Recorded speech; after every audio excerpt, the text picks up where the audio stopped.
पुणे शहराला पाणी पुरवठा आज पूर्णतः बंद असेल। देखभाल दुरुस्तीच्या कामासाठी आज पाणी येणार नाहीये।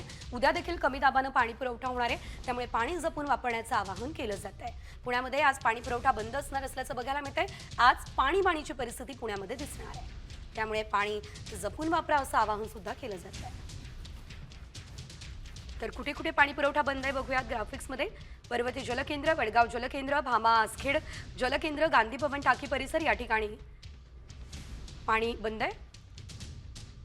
पॅन कार्ड क्लब टाकी परिसर, एनडीटी पाणी पुरवठा केंद्र आणि चतुर्शृंगीमध्ये सुद्धा पाणी येणार नाही।